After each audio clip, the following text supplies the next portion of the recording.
Checkout tracking by the NPD Group brings you a receipt collecting system that gathers data anonymously through technology we created, providing your businesses with answers.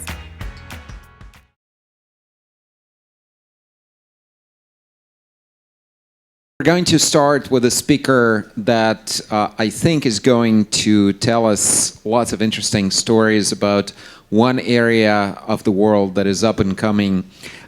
This is Amy Huang. She represents NetEase Capital, and it's a pretty significant fund in China. They are bi-coastal. She has a good presence here in San Francisco.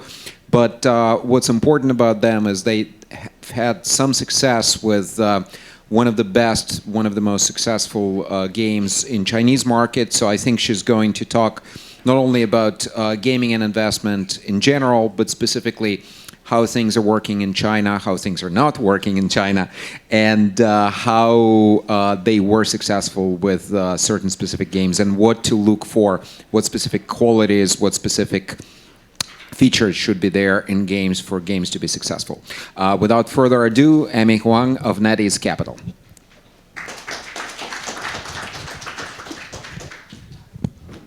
Thank you, Igor.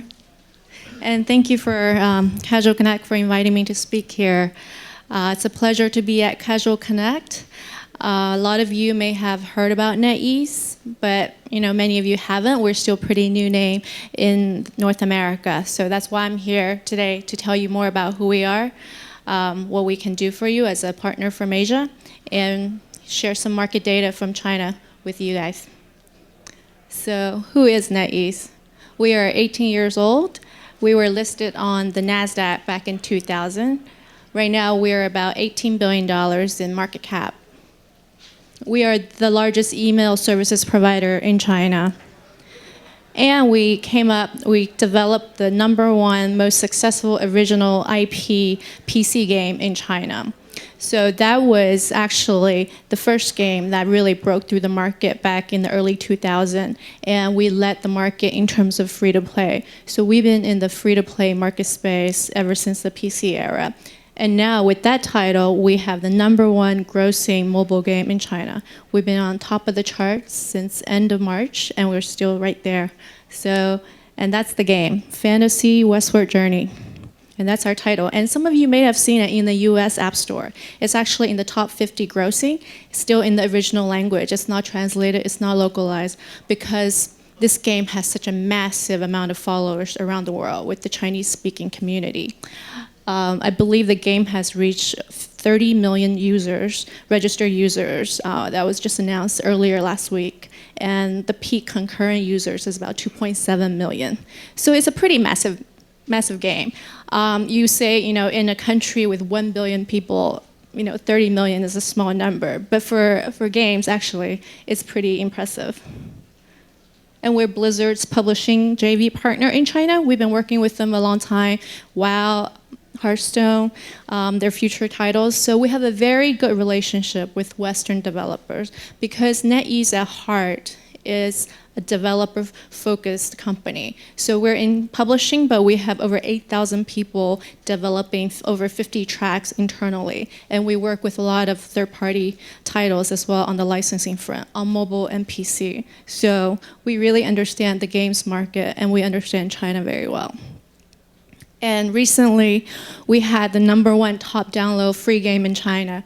Actually, it's an interesting Western IP. A lot of you probably know it, Tom and Jerry. It's a casual running game, and that hit #1 within 2 weeks. So that was a pretty impressive feat for a Western-themed game to do well in China, developed by a Chinese developer. So we have, across all our games and internet products and apps, we have over 500 million users. So we got game. And here's just some screenshots of our #1 titles. That's Tom and Jerry, the top download. #1 Pay, that's a card battle game, Killer Fairy Tales. It's done by an independent studio based in Beijing that was released I think a month ago, and that quickly climbed the charts into be the #5 grossing, which is pretty impressive in this day market for independent studio to reach top 5 grossing in China. And then the last one is the Fantasy Westward Journey, our #1 title in China, and it's still there. Okay, so that was about NetEase, and I'm going to talk a little bit more about China market. A lot of you heard different stories about China, the massive numbers of users. Here's the general picture of the market. There you go, 1 Apple and 400 plus Androids. I try to fit as many Android channels as I could, but I think I only got 50 in there. It's crazy just looking at it, just the number of SDKs you have to connect to for a small independent team. I mean, for Western teams, it's overwhelming. It's crazy for Chinese teams as well. But if you work with us as a publisher, we have a very smart one key solution for connecting to most of the Android channels in China, which I believe covers over 90%.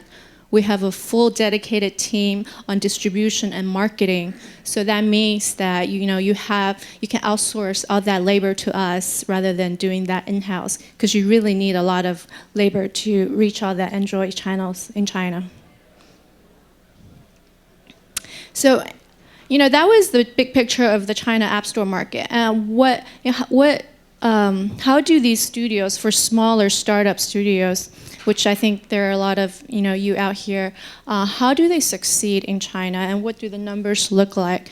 We ran a study of all the top grossing games in China for 2014, and by top grossing, we defined it as games that grossed over $1 million on a monthly revenue. But this chart only shows you a one-time snapshot. It doesn't show you the lifelong value of the game. You can see that there are a total of 39 games that reach over 1 million grossing in China from independent studios. By independent, I mean companies that are still valued under $15 million and relatively small scale. So like 20, 30 people in size, still an early stage startup. So out of those 39 studios, you see about nearly half of them are between the 1 to 1.5 million. And then another 11 studio that's between 1.5 to 3 million. Only 10 studios hit over the 3 million mark, which is a really nice revenue to be in. So there are 8 teams that are 3 to 5. Only 2 really made big hits in China in 2014. The #2 game, the $8 million game, that was an IP licensed game from an online Chinese novel. So the author of that novel is still running his stories online, and he has over 1 million fans on his website. So he was very actively involved in the marketing of this game. Because of that, this game was able to reach that $8 million mark. So that really opened the gates for online novel IP licensing in China. And now, IP is a big keyword in China, whether it's online novels, TV series, movies from China, movies from Hollywood. So that really took off in 2014. And the #1 title with over $30 million monthly revenue, I think all of you probably have heard it, is the infamous Dota Arena game.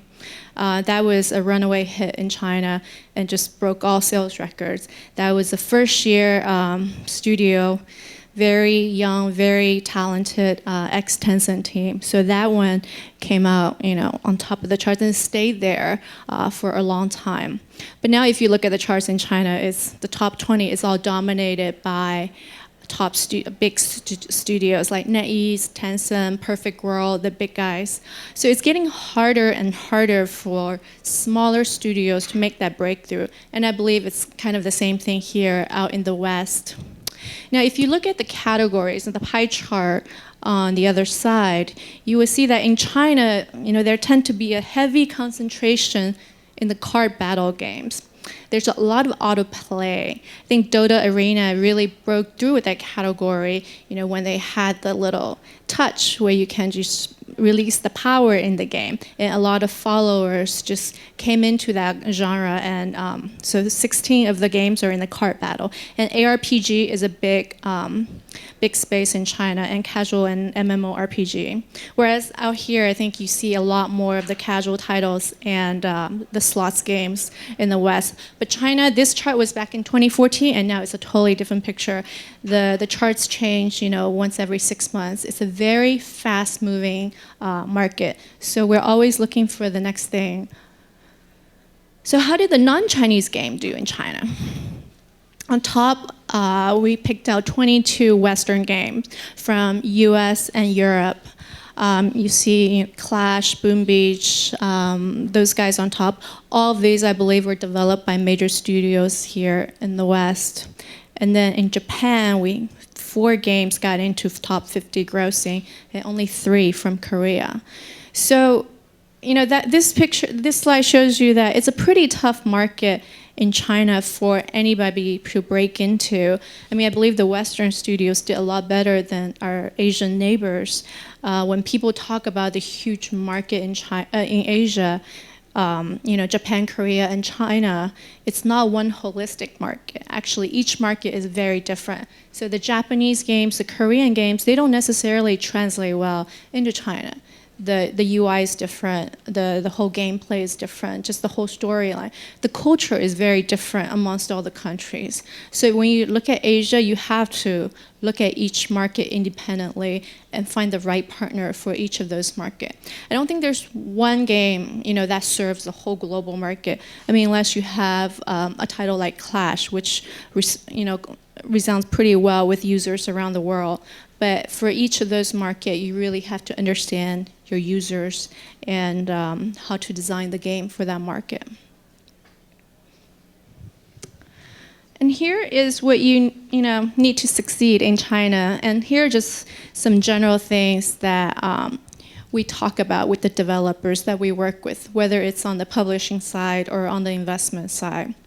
So knowledge of the market is first and foremost. You need massive content. And by that, I mean the Chinese users just churn through the content very quickly on the first day. They would turn on the game, put it on their desk, and hit auto battle. And that game would run for 8 hours at the desk. As long as that person is working in the office, the game will be on. So you need to have that content ready when you're ready to release in China. And the balanced and deep economy, the economy is very different for a Chinese game. I've seen a lot of Western studios, they've studied Heroes Charge, Dota Arena, they've studied White Cat from Japan. But the feel from a Western studio, the games that are coming out, even though you modeled it after a Chinese game, it's still very different. People here tend to focus more on the user experience. And by that, they go very easy on the users in terms of trying to monetize.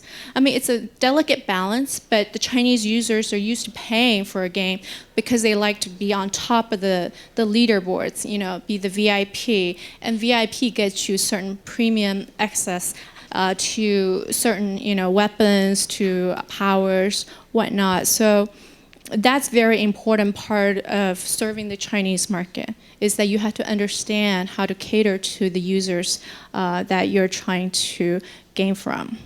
And localized UI. UI is very important in China. The Western games sometimes have oversimplified UI. The Japanese games just have crazy, very noisy, but just colorful stuff. So Chinese UI is somewhere in between. It's another cultural thing.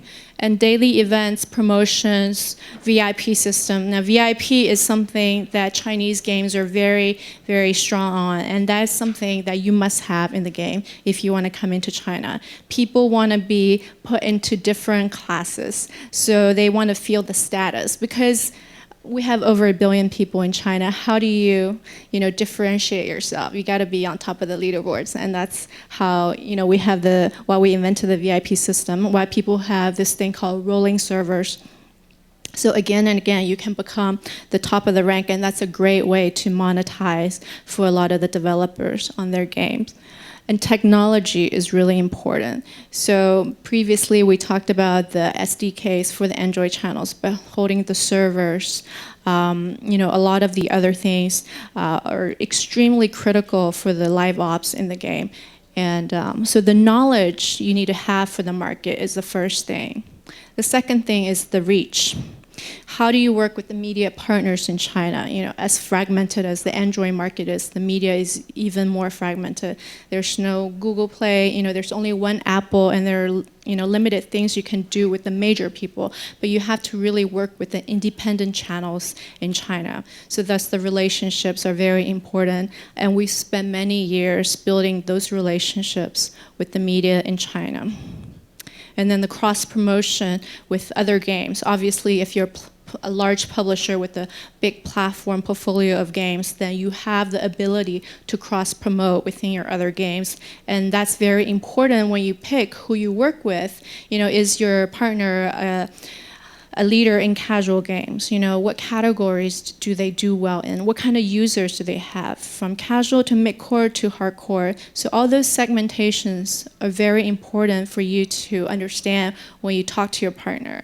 And finding the right partner is very critical to the success of any Western game. And guild management, esports, those things, guild has been around in China for a long time in all of our PC games, and it's just as important for mobile games nowadays. And esports is taking off. For the last 10 years, esports has been building up in China at a loss, actually. But now, with the Western market, with Twitch and the mobile streaming that's going on, China is, moving very fast forward with esports as well. Actually, Vainglory just signed on with the giant in China, and with mobile titles coming into the market, esports is going to be a big component going forward. And lastly, in your partner. So what do you need, to have with your partner is the trust in the relationship. We ask for the source code when we work with the Western developers. It's just the most efficient way of working with the developer. You have the language issue, you have the time difference. It's 12, to 15-hour difference between here and China. So getting the source code is really a whole lot easier. But do you trust us with your source code? Some people worry that we'll take your code and turn that into our own game and then, just forget about yours. I mean, that could happen with some publishers in China, but the taking on that risk, you gain a whole lot more if you do end up working with the right partner, meaning that they will do the right thing with your source code and hopefully adapt it and localize it for the market in China. And share visions and goals. What do you want to achieve with this game? And what do you want to achieve with your company? Some people are coming to China looking for the hot money, and there's certainly a lot of that in the market right now. Just a lot of Chinese companies are delisting from the NASDAQ these days and relisting back in China because the PE multiples are just going crazy. Have you ever heard of, multiples of over 1,000? I mean, it's not rational, but there's a lot of the activity, the capital activities going on, which means there's a lot of money in China. People are looking to build a portfolio just with names. They don't necessarily, publish your game at the end. They'll just take your game and just put it as part of their story when they go see the investors. So just really be careful when you select a partner. There are some companies that are less than a year old with, close to $1 billion in market cap. I mean, that kind of stuff doesn't really happen. It happens with the tech side here in the West, but in China, be careful of the partner that you select. And make sure that your partner has the shared passion for your game. So when you sign with the publisher, meet with the PM, see if the PM really gets your game. And that passion is really important. When we assign our PM teams to the games, we make sure that the PMs, they raise their hands to pick the game rather than we assign the games to the PM. So that's really important. If somebody loves the esports, MOBA type of games, they will raise their hand when that game comes in the pipeline rather than going for a casual game, because then that person won't have any interest in fine-tuning the game for you. So make sure you have that shared passion for the game and that they love the game that they're working on. And lastly, just really hard work and patience. You have to be patient with the partner all the way, across the other side of the world. There's a lot of cultural, there's a lot of translation issues, but just have patience and work really hard. I think ultimately we find the right balance and the right formula for success in China. So what we do at NetEase Capital, I've been with the capital side for the last 3 years. It's been around for around the same time. We came out around the rise of the mobile takeoff. And so what we do here at NetEase Capital, we offer mentorship to the developer throughout the phase of development. We have portfolios around the world. We organize twice a year meetings in Hangzhou or Guangzhou with our game teams. So that mentorship is very important because we have that free-to-play experience, and a lot of developers, no matter where you're based, they gain a lot from that mentorship with our game team leaders. We do a lot of user testing, market research, and intelligence. So we have all that in-house. We have over 200 people on the testing side, and we have over 400 people on the QA side. So we can give you a lot of feedback, whether it's alpha, beta, or early release. So all that intelligence, we can give you constant feedback as long as you trust us with our knowledge. Industry PR, media support, and we have close relationships with top publishers from around the world, Japan, Korea, US, Europe. So those are the relationships that we can introduce to our portfolios when the time is right or when the game is right for that market. And lastly, we've helped a lot of our portfolios go into the second or third round with successful fundraising and publishing deals. So I would say NetEase Capital, we are 80% financially focused VC, but we have that 20% strategic value offering in terms of what you can get from our internal resources. So that's really up to the portfolio companies to step forward and raise their hands and asking for that kind of help because it's all there. And here's a few portfolios that I can talk about. This is an indie developer in China. This guy was a Yale master's in architecture, and he just has been designing games since he was in high school. This game won the top mobile game at Cologne Gamescom last year. It's an ARPG game that came out in China in 2014. That was a very successful ARPG game. We have teams here in the West Coast from 2K. Console background, Riot, Blizzard. So these are some of our Western portfolio companies. They have each all worked on the big titles from these various PC and console.